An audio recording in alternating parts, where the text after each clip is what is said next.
নমস্কার, আপনারা দেখছেন বাংলা বার্তা ইউটিউব চ্যানেল। জানাবো আজকের বাছাই করা কিছু গুরুত্বপূর্ণ খবর। প্রধান সংবাদগুলি জানার আগে শুরুতেই দেখে নিন আজকের হেডলাইন্স। দিলীপ দা বড় নেতা, দরাজ সার্টিফিকেট খোদ তৃণমূলের।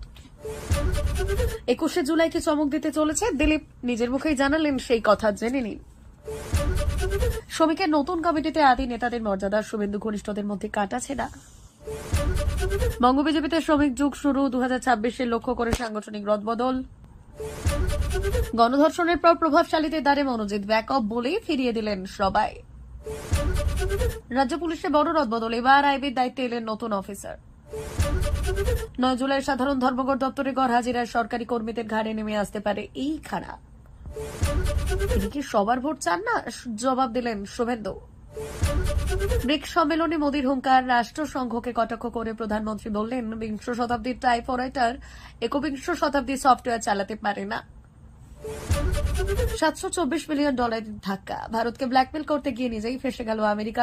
WTO-তে ট্রাম্পের ঘুম উড়ালো ভারত। আছে বিস্তারিত খবরে। দিলীপ দা বড় নেতা, দরাজ সার্টিফিকেট খোদ তৃণমূলের।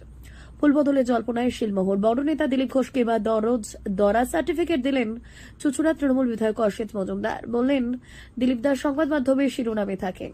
বিশ্ববিদ্যালয়ে ঢুকে সহকারী রেজিস্ট্রারকে হেনস্থা, ফের বিতর্ক। IPS হুমায়ুন, মুখ্যমন্ত্রী আমন্ত্রণে উদ্বোধনের দিনই দীঘার জগন্নাথ মন্দির হাজির হয়েছিলেন সস্ত্রীক। তা নিয়ে বিতর্ক কিছু কম হয়নি। বিজেপিতে এখন ব্রাত্য দিলীপ ঘোষ। তাহলে কি এবার দল ছাড়বেন, তৃণমূলে যোগ দেবেন বিজেপির প্রাক্তন রাজ্য সভাপতি? জোর জল্পনা চলছে রাজনৈতিক মহলে। এদিন চুচুড়ার বিধায়ক অসিত মজুমদার বললেন, দিলীপ দা এখন বড় নেতা। দিলীপ দাকে নিয়ে অন্য কিছু বলতে চাই না। দিলীপ দার সংবাদ মাধ্যমে শিরোনামে থাকেন, আর এই ব্যাপারে আমাদের প্রদেশ নেতৃত্ব দিলীপ দা জানে, আমার পক্ষে বলা সম্ভব নয়। এদিকে প্রতিদিনই মর্নিং ওয়াকে বেরিয়ে সাংবাদিকদের মুখোমুখি হলেন দিলীপ, নানা প্রশ্নের উত্তর দিলেন। সামনেই 21শে জুলাই ধর্মতলার মঞ্চে কি দেখা যাবে? এদিন দিলীপ বললেন, কোনো না কোনো মঞ্চে তো আমাদের দেখা যাবেই। আসুন না 21 তারিখ রাজনীতি জল্পনায় চলে দেখা যাক না কি হয়। মানুষ কি জানতে চায় সেটাই আসল। জল্পনা দিয়েই অনেকের রাজনীতি হয়।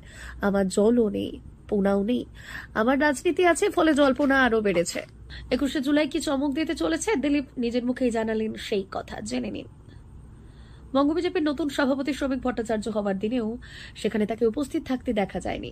দীঘার জগন্নাথ মন্দিরে যাওয়ার পর থেকে দলের সঙ্গে ক্রমাগত দূরত্ব বেড়েছে দিলীপ ঘোষের, এমনটাই মনে করছিলেন রাজনৈতিক বিশেষজ্ঞরা। আর নতুন সভাপতির সম্বর্ধনা সভাতেও তার অনুপস্থিতি প্রশ্ন তুলে দিয়েছিল তার ভবিষ্যৎ রাজনৈতিক জীবন নিয়ে। অনেকেই বলতে শুরু করেছিল, তাহলে কি এবার দিলীপ ঘোষ ফুল বদল করতে চলেছেন?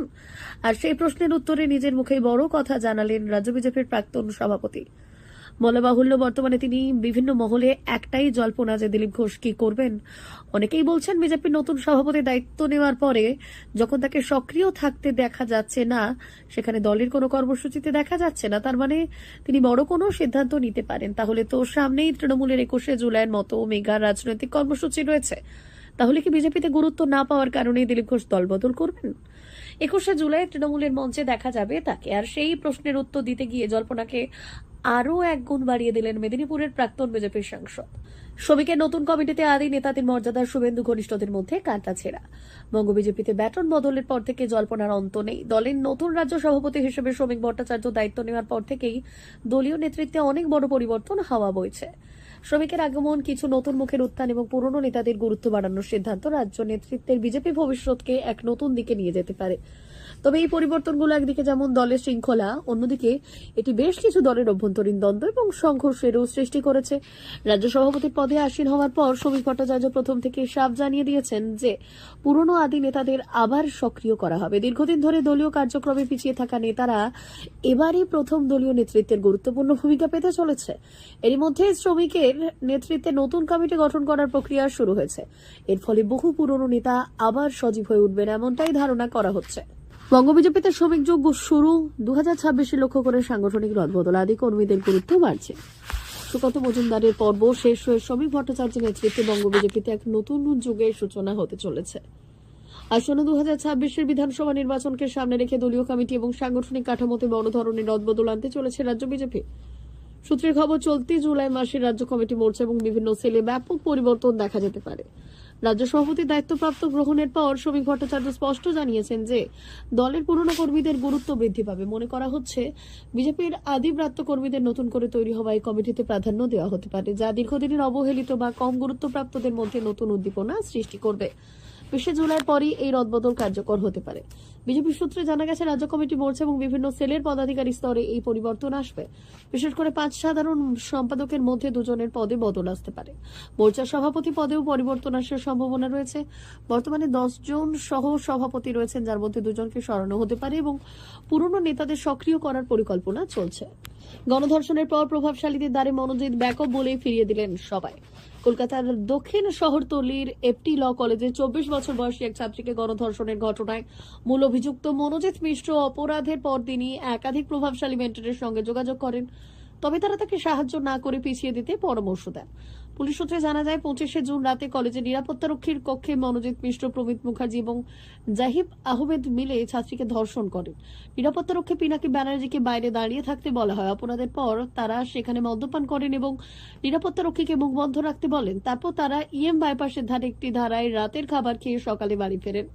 রাজ্য পুলিশের বড় রদবদল, এবার আইবির দায়িত্বে এলেন নতুন অফিসার। আসন্ন 2026 সালের বিধানসভা নির্বাচনের আগেই রাজ্যের পুলিশ প্রশাসনে বড় পরিবর্তন, কার্যত বিরাট পরিবর্তন। রাজ্য পুলিশ প্রশাসনে বড়সড় রদবদল হতে চলেছে। ঠিক কি জানা যাচ্ছে? নিঃসন্দেহে 2026 সালের বিধানসভা নির্বাচনের আগে পশ্চিমবঙ্গে পুলিশ প্রশাসনে বড়সড় রদবদল হয়েছে। নিঃসন্দেহে 2026 সালের বিধানসভা নির্বাচনের আগে পশ্চিমবঙ্গের পুলিশ প্রশাসনের রদবদল হচ্ছে। ইন্টেলিজেন্স ব্যুরো ডিজিপি পদে আসছেন নতুন অফিসার।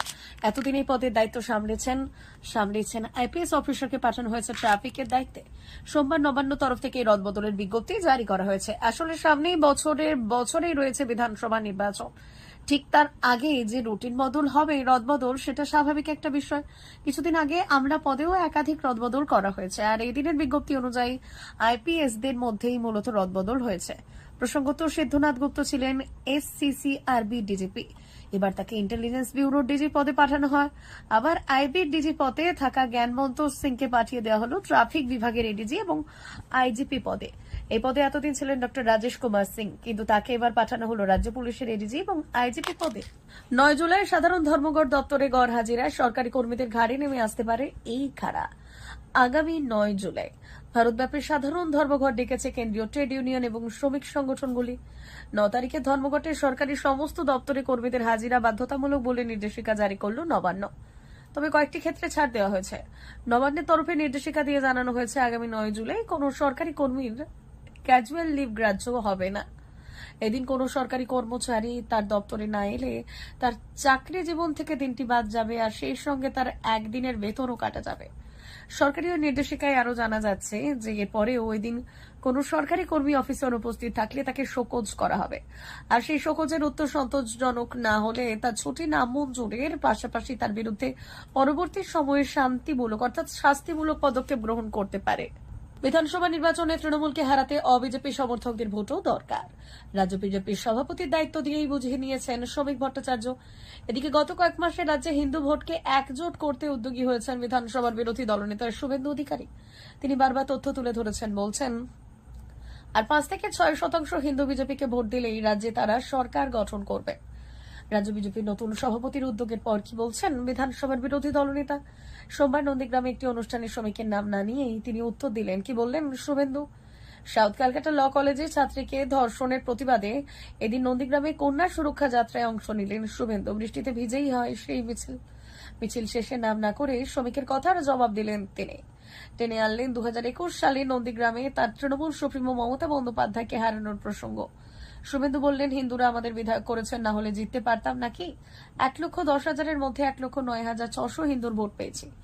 একটি এলাকায় ভোটের কথা উল্লেখ করে তিনি বললেন, 21 নির্বাচনে ওই এলাকায় 68টি ভোটের মধ্যে মমতা বন্দ্যোপাধ্যায় পেয়েছিলেন 790টি ভোট। ব্রিক্স সম্মেলন, মোদির হুঙ্কার, রাষ্ট্রসংঘকে কটাক্ষ করে প্রধানমন্ত্রী বললেন, 20 শতাব্দীর টাইপরাইটার 21 শতাব্দীর সফটওয়্যারে চলতে পারে না। ভারতের প্রধানমন্ত্রী নরেন্দ্র মোদী বর্তমানে বিদেশ সফরে রয়েছেন। ঘানা থেকে শুরু হওয়া তার বিদেশ যাত্রা ব্রাজিলে এসে পৌঁছয়। ব্রাজিলের প্রধানমন্ত্রী মোদী 17তম ব্রিক্স শীর্ষ সম্মেলনে যোগ দিয়েছেন। 17তম ব্রিক্স শীর্ষ সম্মেলনে ফ্যামিলি ছবির জন্য রিও ডি জেনিরোতে জড়ো হয়েছিলেন প্রধানমন্ত্রী মোদী এবং অন্যান্য বিশ্ব নেতারা। $724 মিলিয়ন ধাক্কা, ভারতকে ব্ল্যাকমেল করতে গিয়ে নিজেই ফেঁসে গেল আমেরিকা। WTO-তে ট্রাম্পের ঘুম উড়ালো ভারত। মার্কিন যুক্তরাষ্ট্রের ট্রাম্প প্রশাসন যা কল্পনাও করেনি সেটাই করে দেখিয়েছে ভারত। সম্প্রতি ভারত সরকারি বিশ্ব বাণিজ্য সংস্থার মঞ্চ থেকে আমেরিকাকে কড়া জবাব দিয়েছে, যা বাণিজ্য যুদ্ধে এক নতুন অধ্যায়ের সূচনা করেছে। আমেরিকা চাপানো 500% ট্যারিফ এবং 26% আমদানি শুল্কের বোঝা এবার উল্টে তাদের উপরেই বর্তাতে চলেছে। মাত্র কিছুদিন আগেই আমেরিকা ভারতকে 550% আমদানি শুল্কের হুমকি দিয়েছিল, বিশেষ করে সেই সব ভারতীয় পণ্যের ওপর যা আমেরিকা রপ্তানি করা হয়। এর পেছনে আমেরিকার মূল উদ্দেশ্য ছিল ভারতকে রাশিয়া থেকে সস্তায় অপরিশোধিত তেল কেনা বন্ধ করানো। আমেরিকা ভারতকে দুটি বিকল্প দিয়েছিল, হয় রাশিয়া থেকে তেল কেনা বন্ধ করো, নয়তো 500% শুল্কের মুখোমুখি হও। আমেরিকা ভেবেছিল ভারত এই হুমকির মুখে নতজানু হবে, কিন্তু এবার পরিস্থিতি ভিন্ন। ভারতের পররাষ্ট্রমন্ত্রী এস জয়শঙ্করের নেতৃত্বে ভারত আমেরিকাকে স্পষ্ট জানিয়ে দিয়েছে যে তারা রাশিয়া থেকে তেল কেনা বন্ধ করবে না এবং কোনো ব্ল্যাকমেলের কাছে মাথা নত করবে না। এরপরই ভারত তার বাণিজ্য পরিস্থিতির দলকে আমেরিকা থেকে ফিরিয়ে আনে, যা স্পষ্ট বার্তা দেয় যে ভারত নথির স্বীকার করার পরিবর্তে পাল্টা জবাব দেবে। প্রিয় দর্শক, এখনকার মতো খবর এই পর্যন্তই। ধন্যবাদ।